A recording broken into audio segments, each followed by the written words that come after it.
For beautiful Russian emigre Elena Kaluchis, America was a dream come true. She was like a kid in a candy store. She had a millionaire husband. She used to call him her big teddy bear. And more money than she could spend. She shopped in stores, Saks Fifth Avenue, she bought things in Tiffany's. Money was not any object, period. But when the body of Elena's big teddy bear washed up in a barrel, her American dream became a nightmare. A twisted tale of sex, betrayal, and cold-blooded murder. Next on Snapped.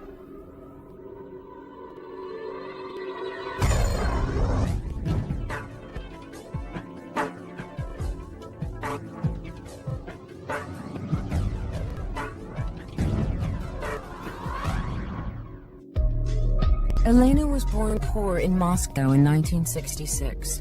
Her childhood was difficult, to say the least. Mother was a drug addict. It was not a healthy home life. Later on in life, someone that would be in this situation would maybe be willing to do more to get what they need, or sort of look out for themselves primarily rather than maybe other people. But even under such dismal circumstances, Elena had high hopes. As a young woman trying to make ends meet in Moscow, she met Boris Kaluchis. She was 17, he was 34. His nickname was Wild Board. He was a nice, outgoing, heavy-set, big guy. Boris was a wealthy oligarch, one of Russia's emerging capitalists. He was making a fortune in aviation fuel. And we started going together. Since then, I don't remember myself without him. I was absolutely shocked. Absolutely shocked. I've never met a man like this in my life. Me away. Someone who grows up in a situation similar to hers, may be attracted to someone who is older, well-established. Boris left his wife and son and moved in with Elena. Life should have been good for the new couple, but Boris's business was dangerous.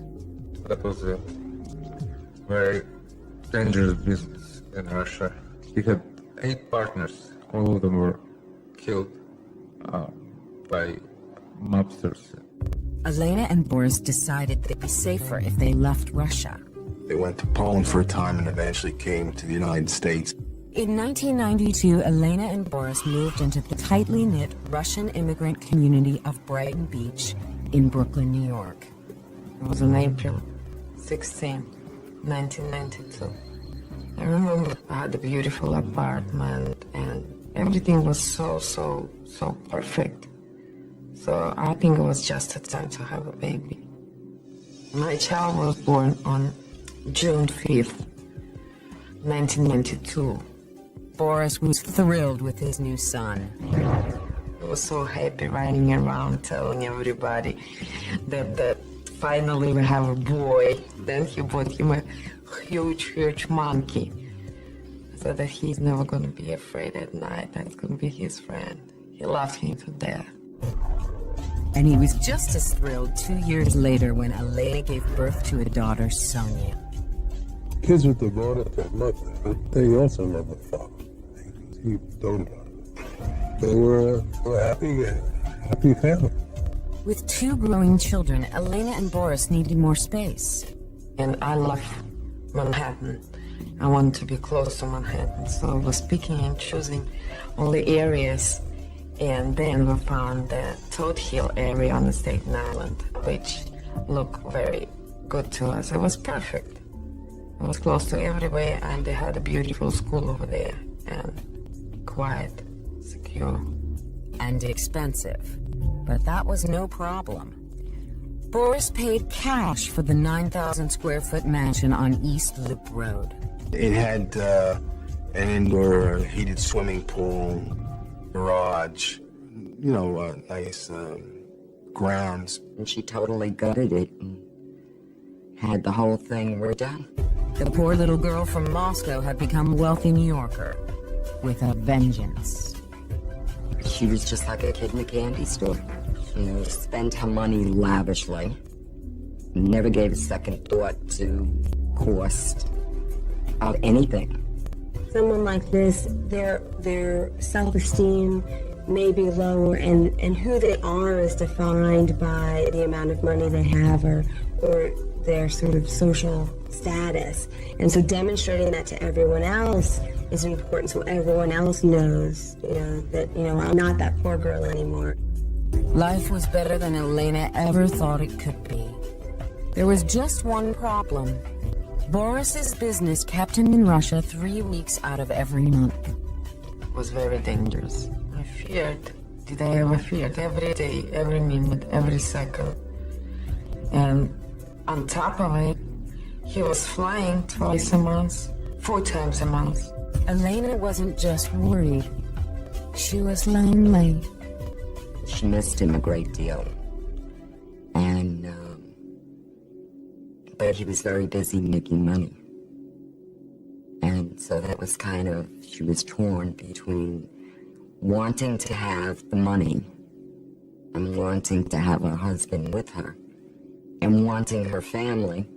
So when Boris was around, she always tried to make the most of it. Like in the spring of 1992, when she and Boris and the 2 kids planned to go on the ultimate family vacation, a trip to Disney World. But this trip would be different. And when Elena returned, she would find herself in a never-never land of cops, con men, and killer conspiracies. After only 8 years in America, Russian immigrants Elena Kalichas and her husband Boris were the envy of their upscale Staten Island neighbors. There was the husband, wife, 2 young children. The husband was making a lot of money, and they had a nice house. Elena and Boris felt as if they've achieved the pinnacle of success. And in March of 2000, the whole family was supposed to go for the pinnacle of American vacations, a week at Disney World. Only Boris didn't join them, which actually wasn't that strange. Elena didn't find it strange that Boris wasn't around. It often happened that he would return to Russia. When the family returned on March 31st, there was still no sign of Boris. Days went by, and when Boris still didn't surface, his brother Alexander became alarmed. We were usually in touch with each other, but he, I think, checked with Moscow, and Moscow said, no, Boris isn't back. He left and never came back. Then on April 2nd, a very drunk Elena Kalichas entered the Staten Island police station.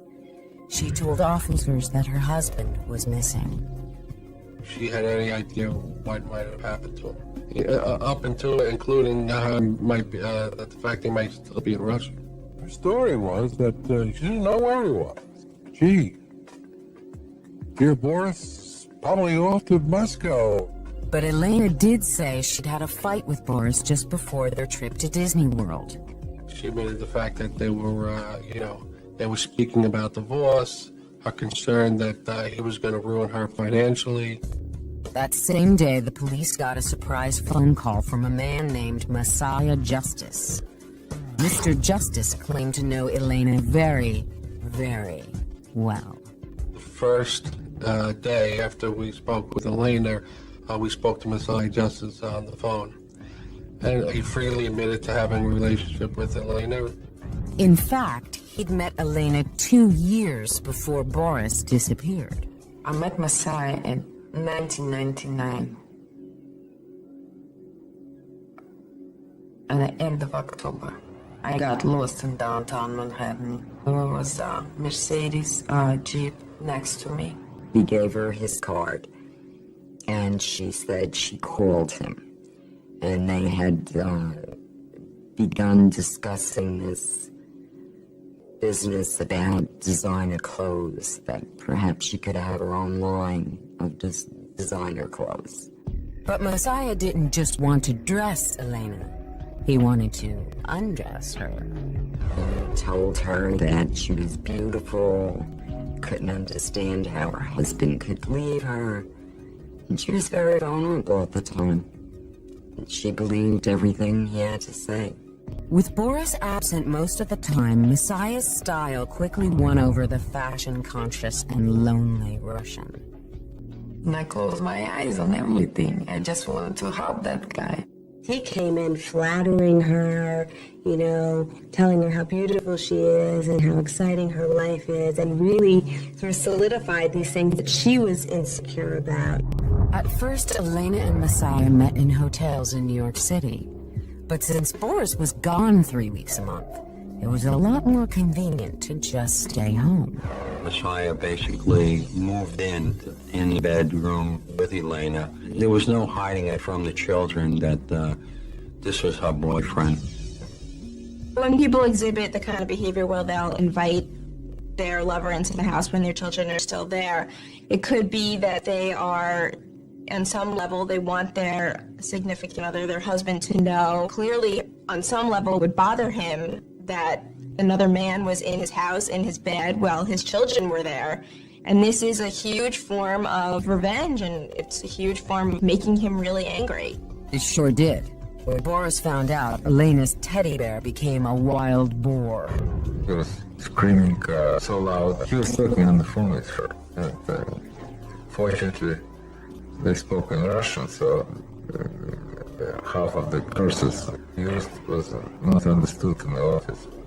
I think he was planning her, shall we say, her divorce. That would certainly explain the fight. But it didn't explain why Boris missed the trip to Disney World and why he hadn't been heard from since. The answer to that question came on April 25th. That morning, a couple of kids in Queens made a grisly discovery. They found Boris's body floating in a cardboard barrel in a marshy area in an inlet off Jamaica Bay. The body was wrapped in towels, sheets, and blankets. Medical examiners indicated that Boris was killed by a single shot to the back of his head. What had been a missing person case was now a homicide. The first thing the cops did was haul Messiah Justice in. When they ran a background check, it turned out that Justice wasn't just a wannabe designer. Messiah's criminal record indicated he was somewhat of a con man. He did have other, convictions that would indicate he was a bit of a con man. And now he seemed to be involved in something much more serious than a simple con. They said to him, listen, you want to go for murder too? He said, not me. I didn't do it. And everything, whatever he knew, came up. Luckily, Messiah Justice was happy to be of assistance. He agreed to tell the cops everything. He indicated that Elena admitted to killing Boris and asked him to help get rid of the body. They bought a cardboard barrel, stuffed it in the barrel, and then drove out to an inlet in Jamaica Bay, and he dumped it. It was a nice story. When the cops brought Elena in for questioning, she claimed it was nonsense.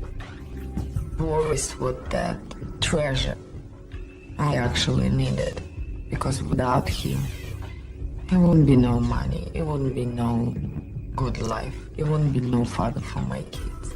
According to Elena, if either of them had motive to kill Boris, it was Messiah. He found out that I told my husband about him. He also knew that my husband is a very powerful man, and he would destroy him. With Boris out of the picture, you can have the woman, the house, the money, everything. It was a classic case of he said, she said. Unfortunately for Elena, the cops believed Messiah.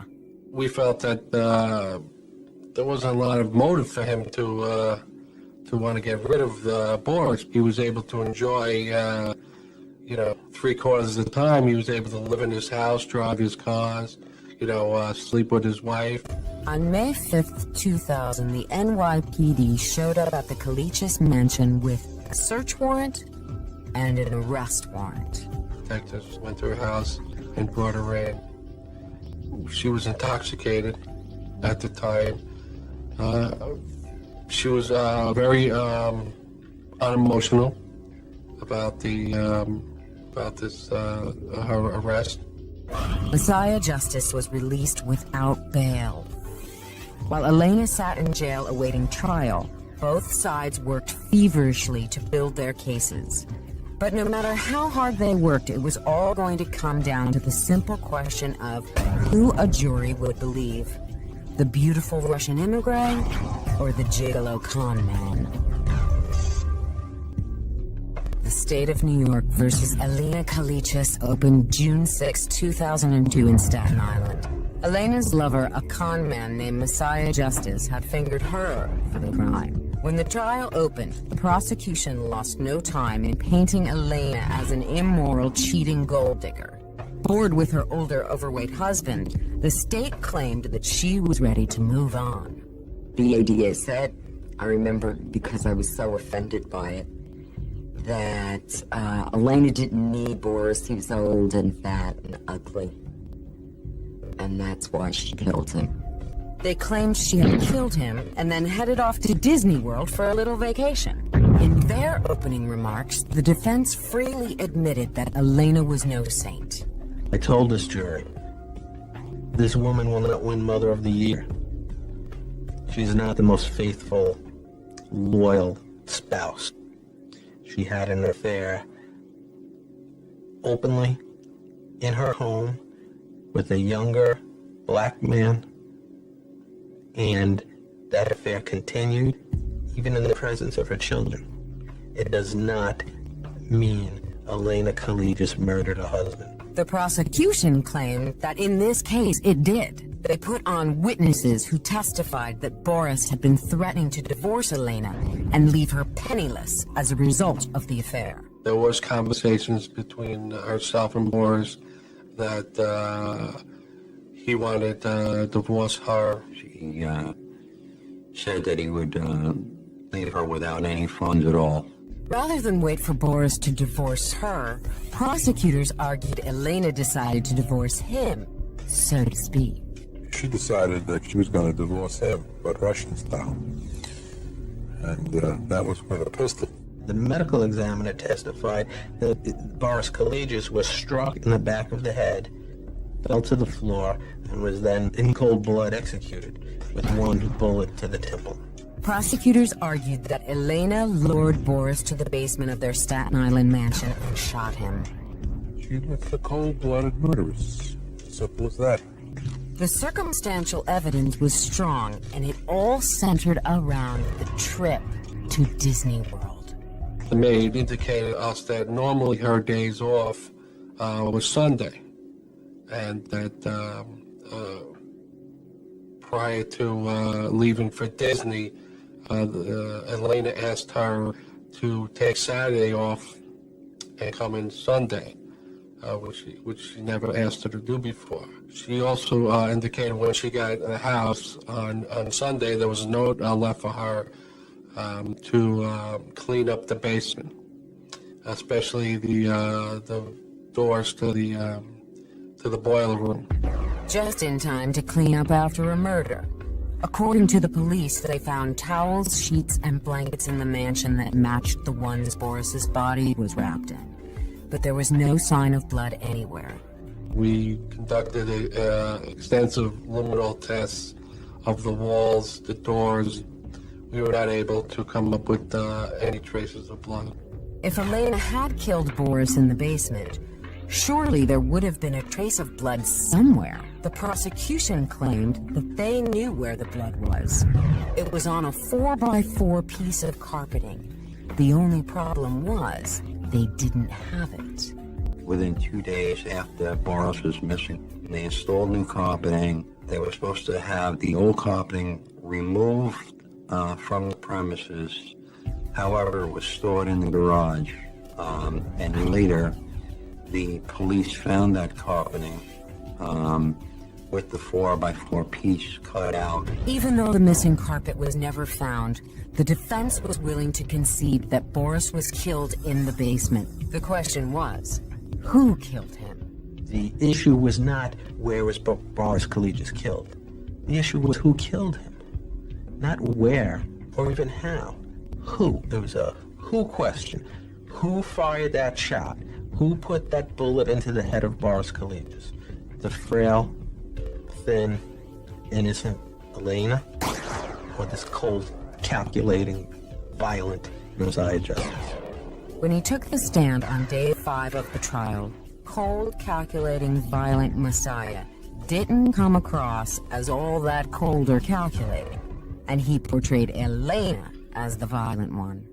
He seemed to present himself quite well. I think he was just a regular guy that had some hard breaks in his life.